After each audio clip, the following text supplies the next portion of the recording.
Case आए थे वो थे 38,055, और अगर आज के दिन हम देखें तो आज 9,000 केस आए हैं कोविड पॉजिटिव के, यानी इतनी गिरावट आई है।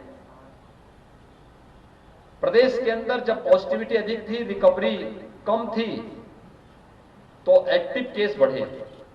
30 अप्रैल को 3,10,000 एक्टिव केस प्रदेश में थे और आज 1,49,000 मात्र है, यानी 1,61,000 एक्टिव केस कम हुए हैं पिछले 16 दिनों के अंदर उत्तर प्रदेश के अंदर। इसके पीछे हम लोगों ने टेस्ट, ट्रेस एंड ट्रीट को लेकर के अर्ली एंड एग्रेसिव जो कैंपेन प्रारंभ किया, उसके रिजल्ट सामने आए हैं। अब तक 4.5 करोड़ से अधिक टेस्ट उत्तर प्रदेश कर चुका है और लगातार यह अभियान चल रहा है। आशंका लोग व्यक्त कर रहे थे कि गांव इससे सर्वाधिक इन्फेक्ट होंगे। 5 मई से हमारी टीम, निगरानी समिति की टीम, घर घर स्क्रीनिंग का कार्य कर रही है। जो भी लक्षण युक्त या संदिग्ध मामले पाए जाते हैं उनको मेडिकल किट का वितरण करना, उनको होम आइसोलेशन या क्वारंटीन सेंटर या हॉस्पिटल में भेजने के लिए सूची तैयार करना। अगले 24 घंटे के अंदर आरआरटी की टीम जाकर के वहां पर ऐसे सभी लोगों की जांच करती है और फिर इसके बारे में होम आइसोलेशन में रहने वाले प्रत्येक व्यक्ति को टेली कंसल्टेशन की सुविधा, या कोई व्यक्ति हालत किसी की गंभीर हुई है तो उसे हॉस्पिटलाइज करने की व्यवस्था भी प्रशासन के द्वारा, स्वास्थ्य विभाग के द्वारा बृहद स्तर पर की जा रही है। उत्तर प्रदेश के इस मॉडल की विश्व स्वास्थ्य संगठन ने सराहना की है, नीति आयोग ने सराहना की है और ये कार्यक्रम लगातार देश के अंदर भी, अब नीति आयोग ने भी और विश्व स्वास्थ्य संगठन ने भी अन्य राज्यों को भी कहा है कि जो कार्यक्रम उत्तर प्रदेश के अंदर चला है इसको अन्य राज्य भी अडॉप्ट करें, क्योंकि कोरोना के संक्रमण की चेन को ब्रेक करने का वही एकमात्र माध्यम है। और उस कार्यक्रम को हम लोगों ने प्रदेश के अंदर 5 मई से शुरू कर दिया है। प्रदेश में फर्स्ट वेव में ऑक्सीजन की आवश्यकता हमें उतनी नहीं थी। लेवल 1 फैसिलिटी के हमारे पास 1,16,000 बेड्स थे, लेवल 2 के 23,000 बेड्स थे, उसमें हमारा काम चल रहा था।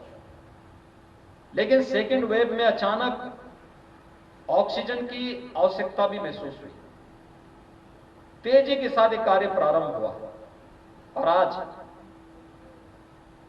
यानी इस दौरान हम लोगों को ऑक्सीजन, भारत सरकार के सहयोग से ऑक्सीजन एक्सप्रेस चलानी पड़ी, वायुसेना के विमानों के माध्यम से टैंकर भेज करके हम लोगों को लगातार ऑक्सीजन की आपूर्ति के लिए भारत सरकार के साथ सहयोग करते हुए हर जनपद को ऑक्सीजन की आपूर्ति करने में सहयोग करना पड़ा। लेकिन हर जनपद ऑक्सीजन में आत्मनिर्भर हो सके, इसके लिए हम लोगों ने एक व्यापक रणनीति बनाई है और व्यापक रणनीति के तहत 300 ऑक्सीजन प्लांट वर्तमान में प्रदेश के अंदर हम लोगों ने स्वीकृत किए हैं, जिसमें पीएम केयर से, सीएम केयर से, केयर फंड से और इसके साथ ही गन्ना विभाग हर जनपद में एक ऑक्सीजन प्लांट लगा रहा है। स्वास्थ्य विभाग, चिकित्सा शिक्षा विभाग और विभिन्न संस्थाओं के द्वारा सीएसआर के मद से भी ऑक्सीजन प्लांट लगाने की कार्रवाई चल रही है। आपके अकेले सहारनपुर जनपद में 11 नए ऑक्सीजन प्लांट हमारे यहाँ के लिए प्रस्तावित हैं, जो इस जनपद को ऑक्सीजन की दृष्टि से आत्मनिर्भर बनाने में जिनकी एक बड़ी भूमिका आने वाले समय में हो सकती है। प्रदेश के अंदर वैक्सीनेशन की कार्रवाई को भी हम युद्ध स्तर पर आगे बढ़ा रहे हैं। अब तक 1.5 करोड़ लोगों को हम लोगों ने प्रदेश के अंदर वैक्सीन उपलब्ध करवाया है। 45 से ऊपर की आयु के सभी लोगों को भारत सरकार मुफ्त में वैक्सीन दे रही है और 18 से 44 के बीच का जो आयु वर्ग है, इनको राज्य सरकार अपने स्तर पर वैक्सीन निःशुल्क उपलब्ध करवाने का कार्य कर रही है।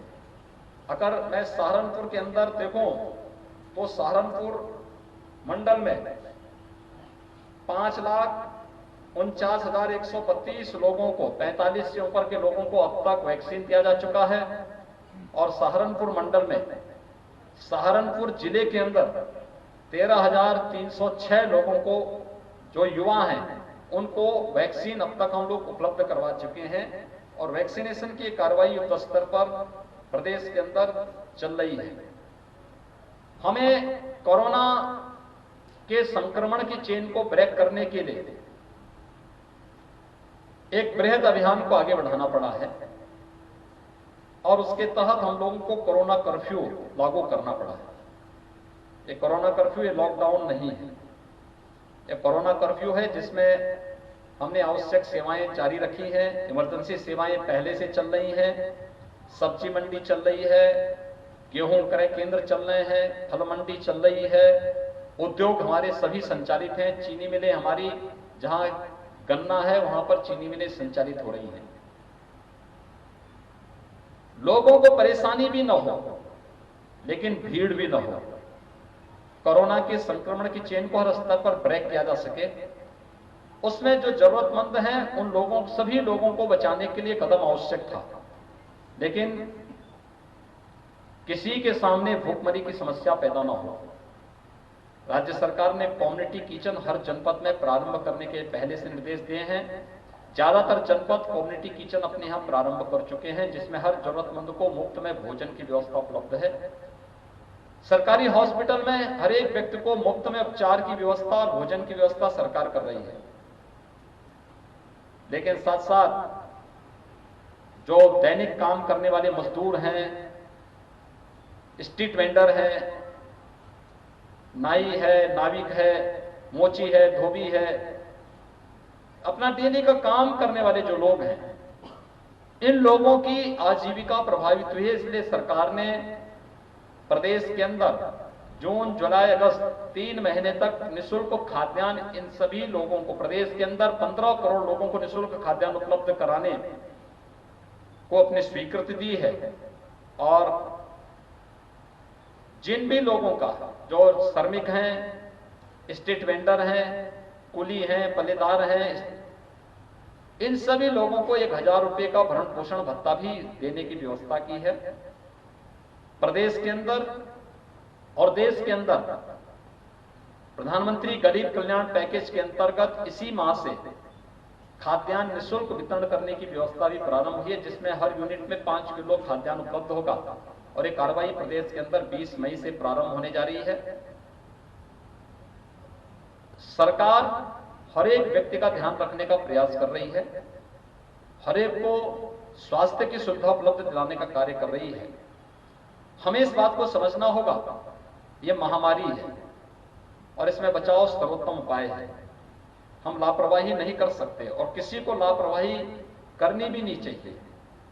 इसलिए जागरूकता के विशेष अभियान चलाए जा रहे हैं।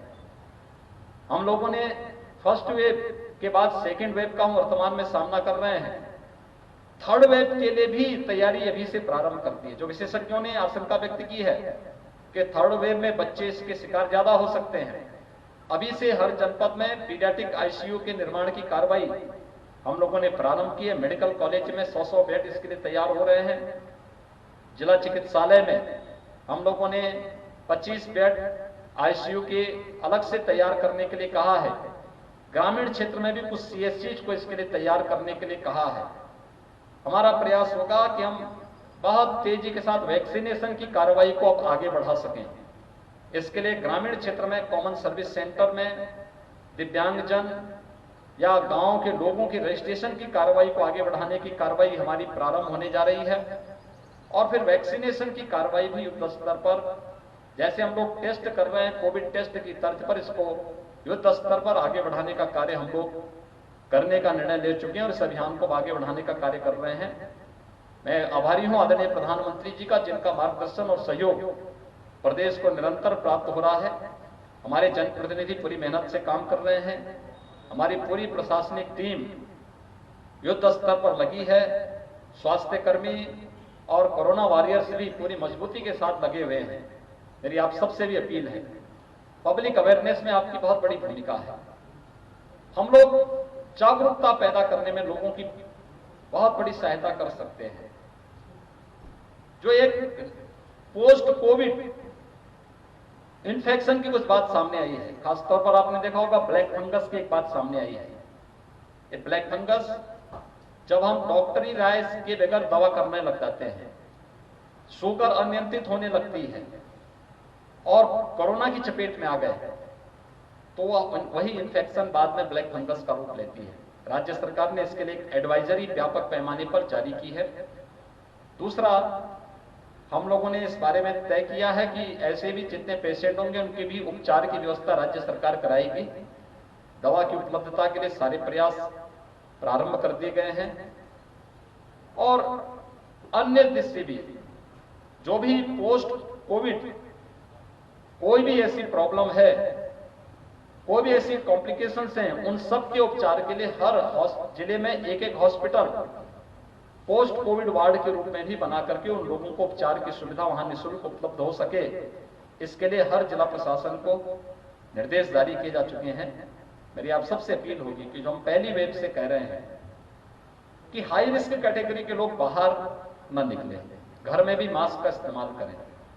अगर ये चीजें सावधानी हर व्यक्ति बरत ले तो बहुत बड़ा कार्य हो सकता है, क्योंकि इन्फेक्शन की चेन को रोका जा सकता है, बहुत सारे लोगों के अमूल्य जीवन को बचाया जा सकता है। हम लोगों को बताने की आवश्यकता है। हाई रिस्क कैटेगरी में 60 साल से ऊपर के लोग, 10 साल से छोटे के बच्चे,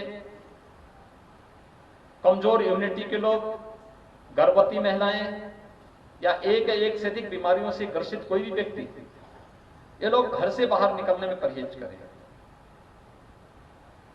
शेष अन्य लोगों को घर के बाहर निकलना और जब आवश्यक हो तभी निकलें, लेकिन मास्क जरूर पहने, 2 गज की दूरी का पालन भी करें। ये उनके स्वयं के बचाव के लिए आवश्यक है। अगर इन चीजों का हम व्यापक प्रचार प्रसार करके हर व्यक्ति को मास्क लगाने के लिए उन्हें बाध्य कर सकें, जागरूक कर सकें और 2 गज की दूरी का पालन करने के लिए भी उन्हें जागरूक कर सकेंगे, तो बहुत बड़ा कार्य हो सकता है। कोविड के संक्रमण की चेन को हर एक स्तर पर रोकने में मदद मिल सकती है। सरकार का जो अभियान है वह तेजी के साथ आगे बढ़ रहा है, सफलतापूर्वक आगे बढ़ रहा है। आज उसी का परिणाम है कि पॉजिटिविटी लगातार गिर रही है और रिकवरी रेट हमारा तेजी के साथ आगे बढ़ रहा है। हमारा विश्वास है हम सभी के सहयोग से बहुत शीघ्र सेकेंड वेव पर भी विजय प्राप्त करेंगे। कोरोना हारेगा, देश जीतेगा, इस विश्वास के साथ आप सभी लोग कार्य करेंगे। बहुत बहुत धन्यवाद।